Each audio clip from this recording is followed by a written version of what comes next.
कहानी अनुभव की कंघी, जो आज हम आपको सुनाने जा रहे हैं। सोलापुर गांव में श्यामनाथ नाम का एक पुराना सुनार था, जो अपनी व्यापारी समझ के कारण दोनों हाथों से कमा रहा था। उसको कोई भी टक्कर नहीं दे सकता था। वो दूर दूर से सोना लाकर उसे गलाकर डिजाइन वाले गहने बनाकर शहर में बेचता था। उसे बहुत सा लाभ होता था। वो अपनी इस कामयाबी से बहुत खुश था। इसीलिए उसने सोचा व्यापार बढ़ाना चाहिए और अपने गहने के डिजाइन को प्रचलित करना चाहता था। तो उसने पड़ोसी राज्य में जाकर व्यापार करने की सोची। दूसरे राज्य जाने के रास्ते का मानचित्र देखा गया, जिसमें साफ साफ था कि रास्ते में एक बहुत बड़ा मरुस्थल है। खबरों के अनुसार उस स्थान पर कई लुटेरे भी हैं, लेकिन बूढ़ा व्यापारी कई सपने देख चुका था। उस पर दूसरे राज्य में जाकर धन कमाने की इच्छा प्रबल थी। उसने अपने कई साथियों को लेकर प्रस्थान करने की ठान ली। ऊंट गाड़ी तैयार की और उस पर सोना लादा। इतना सारा माल था जैसे कोई राजा की शाही सवारी हो। बूढ़े श्यामनाथ की टोली में कई लोग थे, जिसमें जवान युवक भी थे और वृद्ध अनुभवी लोग, जो बरसों से श्यामनाथ के साथ काम कर रहे थे। जवानों के अनुसार अगर इस टोली का नेतृत्व कोई नव युवक करता तो अच्छा होता, क्योंकि यह वृद्ध श्यामनाथ तो धीरे धीरे जाएगा और पता नहीं उस मरुस्थल में क्या क्या देखना पड़ेगा। तब कुछ नौजवानों ने मिलकर अपनी अलग टोली बना ली और स्वयं का माल ले जाकर दूसरे राज्य में जाकर व्यापार करने की ठानी। श्यामनाथ को उसके चहेते लोगों ने इस बात की सूचना दी। तब श्यामनाथ ने कोई गंभीर प्रतिक्रिया नहीं दिखाई। उसने कहा, भाई, सबको अपना फैसला लेने का हक है। अगर वो मेरे इस काम को छोड़ अपना शुरू करना चाहते हैं तो मुझे कोई आपत्ति नहीं है, और जो भी उनके साथ जाना चाहता हो जा सकता है। अब दो अलग व्यापारियों की टोली बन चुकी थी, जिसमें एक का नेतृत्व वृद्ध श्यामनाथ कर रहे थे, दूसरे का नेतृत्व नवयुवक दीनानाथ कर रहा था। दोनों की टोली में वृद्ध एवं नौजवान दोनों सवार थे। सफर शुरू हुआ। श्यामनाथ और दीनानाथ अपनी अपनी टोली लेकर चल पड़े।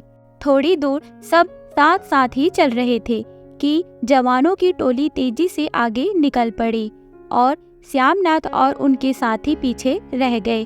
श्यामनाथ की टोली के नौजवान इस धीमी गति से बिल्कुल खुश नहीं थे और बार बार श्यामनाथ को कोस रहे थे, कहते कि वो नौजवानों की टोली तो कब की नगर की सीमा लांघ चुकी होगी और कुछ ही दिनों में मरुस्थल भी पार कर लेगी और हम सभी इस बूढ़े के कारण भूखे मर जाएंगे। धीरे धीरे श्यामनाथ की टोली नगर की सीमा पार करके मरुस्थल के समीप पहुंच जाती है। तब श्यामनाथ सभी से कहते हैं, यह मरुस्थल बहुत लंबा है और इसमें दूर दूर तक पानी की एक बूंद भी नहीं मिलेगी। इसीलिए जितना हो सके पानी भर लो। और सबसे अहम, यह मरुस्थल लुटेरे और डाकुओं से भरा हुआ है। इसीलिए हमें यहाँ का सफर बिना रुके करना होगा। साथ ही हर समय चौकन्ना रहना होगा। उन्हें मरुस्थल के पहले तक बहुत से पानी के गड्ढे मिल जाते हैं, जिससे वे बहुत सारा पानी संग्रह कर लेते हैं। तब उनमें से एक पूछता है कि इस रास्ते में पहले से ही इतने पानी के गड्ढे हैं, हमें एक भी गड्ढा तैयार नहीं करना पड़ा। तब श्यामनाथ मूंछों पर ताव देकर बोलते हैं, इसीलिए तो मैंने नौजवानों की उस टोली को आगे जाने दिया। यह सभी उन लोगों ने खुद के लिए तैयार किया होगा, जिसका लाभ हम सभी को मिल रहा है। यह सुनकर टोली के विरोधी साथी खिंचवा जाते हैं और अन्य श्यामनाथ के अनुभव की प्रशंसा करने लगते हैं।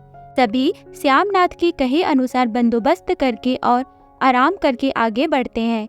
आगे बढ़ते हुए श्यामनाथ सभी को आगाह कर देता है कि अब हम सभी मरुस्थल में प्रवेश करने वाले हैं, जहाँ न तो पानी मिलेगा, न खाने को फल और न ही ठहरने का स्थान, और यह बहुत लंबा भी है।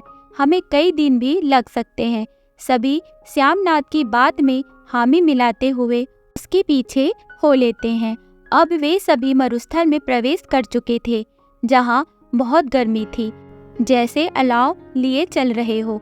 आगे चलते चलते उन्हें सामने से कुछ लोग आते दिखाई देते हैं। वे सभी श्यामनाथ को प्रणाम करते हैं और हालचाल पूछते हैं। उनमें से एक कहता है, आप सभी व्यापारी लगते हो, काफी दूर से चले आ रहे हो, अगर कोई सेवा का अवसर देंगे तो हम सभी तत्पर हैं। उसकी बातें सुन श्यामनाथ हाथ जोड़कर कह देता है कि भाई हम सभी भले चंगे हैं, तुम्हारा धन्यवाद जो तुम सभी ने इतना सोचा। और वे अपने साथियों को लेकर आगे बढ़ जाते हैं।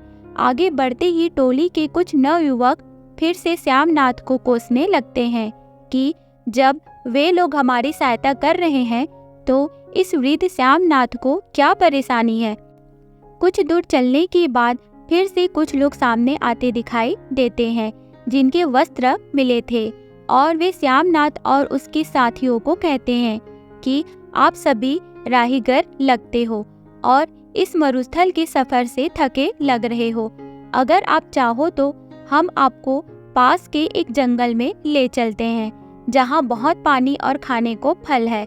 साथ ही अभी वहाँ पर तेज बारिश भी हो रही है, उसी में हम सभी भीग गए थे। अगर आप सभी चाहो तो अपना सारा पानी फेंक कर जंगल से नया पानी भर लें और पेट भर खाकर आराम कर लें। लेकिन श्यामनाथ साफ साफ ना बोलकर अपने साथियों से जल्दी चलने को कह देते हैं। अब टोली के कई नौजवान को श्यामनाथ पर बहुत गुस्सा आता है और वे सभी उसके समीप आकर अपना सारा गुस्सा निकाल देते हैं और पूछते हैं कि क्यों वे उन भले लोगों की बात नहीं सुन रहे हैं और क्यों हम सभी पर जुल्म कर रहे हैं। तब श्यामनाथ मुस्कुराते हुए कहते हैं कि वे सभी लुटेरे हैं और हमसे अपना पानी फिकवा कर हमें निसहाय करके लूट लेना चाहते हैं और हमें यही मरने छोड़ देना चाहते हैं। तब वे नवयुवक गुस्से में दांत पीसते हुए कहते हैं कि सेठ जी, तुम्हें ऐसा क्यों लगता है। तब श्यामनाथ कहते हैं कि तुम खुद देखो, इस मरुस्थल में कितनी गर्मी है। क्या यहाँ आसपास कोई जंगल हो भी सकता है। यहाँ की भूमि इतनी सूखी है कि दूर दूर तक बारिश ना होने का संकेत देती है। यहाँ एक परिंदे का घोंसला तक नहीं है, तो फल फूल कैसे हो सकते हैं। और जरा निगाह उठाकर ऊपर देखो तो दूर दूर तक कोई बारिश के बादल नहीं है, न ही हवा में बारिश की ठंडक है, न ही गीली मिट्टी की खुशबू। तो कैसे उन लोगों की बातों पर यकीन किया जा सकता है। मेरी बात मानो, कुछ भी हो जाए अपना पानी मत फेंकना और न ही कहीं भी रुकना। कुछ देर आगे चलने के बाद उन्हें रास्ते में कई नर कंकाल और टूटी फूटी बैलगाड़ी मिलती है। वे सभी कंकाल दीनानाथ की टोली के लोगों के थे, उनमें से एक भी नहीं बचा था। उनकी ऐसी दशा देख सभी रोने लगते हैं, क्योंकि वे सभी उन्हीं के साथी थे। तब श्यामनाथ कहते हैं कि जरूर इन लोगों ने तुम्हारे जैसे ही इन लुटेरे को अपना साथी समझा होगा और इसका परिणाम यह हुआ, आज उन्हें अपने जीवन से हाथ धोना पड़ा। श्यामनाथ सभी को ढाढ़स बंधाते हुए कहते हैं, हम सभी को भी यहाँ से जल्दी निकलना होगा, क्योंकि वे सभी लुटेरे अभी भी हमारे पीछे हैं। प्रार्थना करो कि हम सभी सही सलामत यहाँ से निकल जाएं। तो दोस्तों, इस कहानी से हमें यही शिक्षा मिलती है कि अनुभव की कंघी जब काम आती है, जब सर पर कोई बाल नहीं बचता, अर्थात अनुभव उम्र बीतने और जीवन जीने के बाद ही मिलता है। अनुभव कभी भी पूर्वजों की जागीर में नहीं मिलता।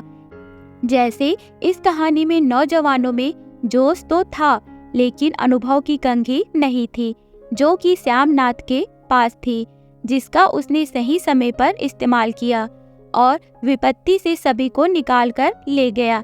शिक्षा यही है कि किसी काम को करने के लिए जोश के साथ अनुभव होना भी अत्यंत आवश्यक है। तो दोस्तों, ये कहानी आपको कैसी लगी हमें कमेंट करके जरूर बताइएगा। वीडियो को लाइक, चैनल को सब्सक्राइब जरूर कीजिएगा। मिलते हैं नेक्स्ट वीडियो में। Okay, bye bye, take care, thank you.